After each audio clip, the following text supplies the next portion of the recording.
করবে না।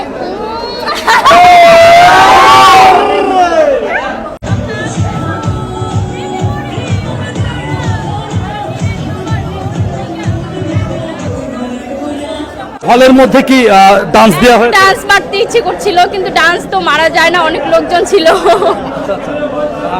তুফান আসলে অনেকেই বলছে যে তুফান আজ থেকে শুরু, দু একদিন পরে তুফান সিডোর কিংবা টর্নেডো হতে পারে। কি রে ভাই, এরকম কোনো কথাই না। আমার মনে হয় যে তুফান ঈদের 2 মাস পর্যন্ত তুফান চলবে, কারণ যারা না দেখবে তারাও তুফান দেখবে। তুফানের লুক কেমন ছিল? লুক তো ভাই অসাধারণ ছিল। আমরা এখানে না আসলে, সিনেমাটা যদি না দেখতাম তাহলে বুঝতেই পারতাম না যে এখানে 2টা সাকিব খান ছিল। 2টা সাকিব খানের লুকই একদম অস্থির ছিল। তুফানের লুক দেখে কি করতে ইচ্ছে করছে? প্রেমে পড়তে ইচ্ছে করছিল। আর এই সাকিব খান তো সেই সাকিব খান না, মনে হয়েছিল যে 18 বছরের কচি খোকা। সে কচি খোকাকে পাইলে কি করবে? জি, সেই কচি খোকাকে পাইলে কি করবে? তাকে সবার আগে ধরে রিকোয়েস্ট করবো যে প্লিজ প্লিজ আমার সাথে একটা মুভি করো, যেহেতু আমি তোমার জন্য এসেছি মিডিয়াতে। আর যদি তোমার সাথে সিনেমা করতে না পারি তাহলে মিডিয়া ছেড়ে দিব। কেন, মিমি কি পারে নাই? না, মিমি হচ্ছে পেরেছে, অনেক পেরেছে, যেহেতু কলকাতার নায়িকা বলে কথা। হ্যাঁ, তবে আমার মনে হয়েছে যে আমাদের বাংলাদেশের যে ডিরেক্টর বা পরিচালক যারা আছে তাদের একটু বাংলাদেশের ছেলে মেয়েদের দিকেও একটু নজর দেওয়া উচিত। মিমির জায়গায় আপনি থাকলে কি করতেন? আমি থাকলে তো ভাই একদম ফাড়াই দিতাম, কারণ হচ্ছে আমি সব দিক থেকেই অনেক দেখতে শুনতে মাশাআল্লাহ খুবই সুন্দর। আর এই জায়গায় হলে আমি আরো অ্যাক্টিংটা বেশি দেওয়ার চেষ্টা করতাম। হ্যাঁ, বাট আমাকে পারফেক্ট মনে হতো। নিজেকে নিজেই সুন্দর বললেন? হ্যাঁ বললাম, কারণ আমাকে সুযোগ দেওয়া হয় না। একবার সুযোগ দিয়ে দেখুক, তারপর তারা বলবে। তুফানের প্রেমে পড়েছেন? অনেক অনেক, কারণ এরকম সিনেমা দেখলে যে কোনো নায়িকাই চাবে সাকিব খানের প্রেমে পড়তে। আর এরকম সিনেমা দেখলে আমাদেরও ইচ্ছে করে যে আমাদেরকে নিয়ে কেন এরকম সিনেমা বানানো হয় না। উড়াধুরা গানটা কি শুনতে পারি?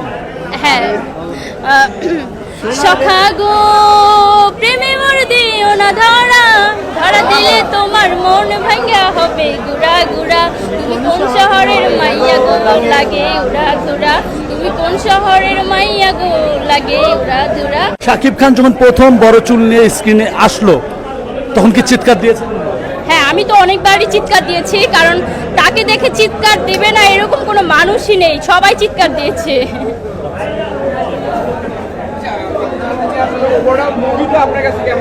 আমার কাছে ভাই পার্সোনালি অনেক বেশি ভালো লেগেছে, কারণ হচ্ছে গতবার রাজকুমার দেখা হয়েছিল। আমি হচ্ছে কি যে নিজের টাকায় সিনেমা দেখবো, যেটা সত্যি সেটাই বলবো।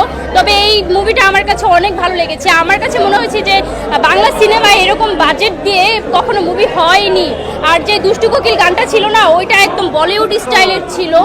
আমার মনে হয় যে অনেক অ্যারেঞ্জমেন্ট ছিল ওই গানটায়, অনেক বাজেট ছিল। তবে thank you so much Rahen Rafi ভাইয়াকে, আপনার জন্য এটা পসিবল হয়েছে। ওইটা আমার কাছে মনে হয়েছে যে 100 কোটি টাকার সিনেমার থেকেও এই সিনেমাটা ভালো, কারণ আমি স্যাটিসফাই। আমাকে যদি স্যাটিসফাই না করতে পারে তাহলে তো আমি অবশ্যই বলবো, বাট এটা দেখে আমি অনেক স্যাটিসফাই, তার জন্য হচ্ছে আমি বলে দিয়েছি। নায়িকার ক্ষেত্রে কি বলবেন? নায়িকার ক্ষেত্রে যা বলবো যে তারা একটু বাংলাদেশের নায়িকা নিয়েও একটু চেষ্টা করতে পারে, কারণ আমাদের বাংলাদেশে অনেক সুন্দর সুন্দর নায়িকা আছে। তবে নায়িকা যে অ্যাক্টিং খারাপ করেছে এটা কিন্তু না। হ্যাঁ, বাংলাদেশে অ্যাক্টিং নায়িকারাও খুব ভালো অ্যাক্টিং করেছে। নাবিলা আপু খুব সুন্দর অ্যাক্টিং করেছে, মিমি চক্রবর্তীও খুব সুন্দর অ্যাক্টিং করেছে। তবে ওইগুলো বাদ দিয়ে মনে হয় যে বাংলাদেশের নায়িকা। তুফান আছে, তুফানকে কি করতে চাই? এই তুফান, ও মাই গড, এটা তো আমার ক্রাশ ভাই। আর এইরকম লুক দেখলে যে কোনো মেয়ে প্রেমে পড়ে যাবে। আমি তো পার্সোনালি প্রেমে পড়েই যাই। শাকিব খানের ক্যারিয়ারে এই ধরনের অ্যাকশন সিনেমা করেছে কি আগে দেখেছেন? ভাই আমি এইটাই চাই। যখন আগের বার যে সিনেমাটা দেখেছি না, তখন আমি খালি তাদেরকে বলেছি যে এরকম সিনেমা কেন বানায় না, কেন বানায় না। বাট আজকে বানিয়ে রাহেন রাফি দেখিয়ে দিয়েছে। আর ভালো কথা, সে যে সুপারস্টার, তাকে ওইভাবে প্রেজেন্ট করতে হবে। হ্যাঁ, আর সবাই সেটা পারে না প্রেজেন্ট করতে। তবে আমার মনে হয় যে এই ছবির মাধ্যমে সে যে সুপারস্টার প্রমাণ হবে। তবে আমি আমার সাকিবের উদ্দেশ্যে একটা কিস দিতে চাই। মাইন্ড করবে না? এই যে কিস দিলেন আপনি শাকিব খান, অন্য নায়িকারা দেখলে চলবে না?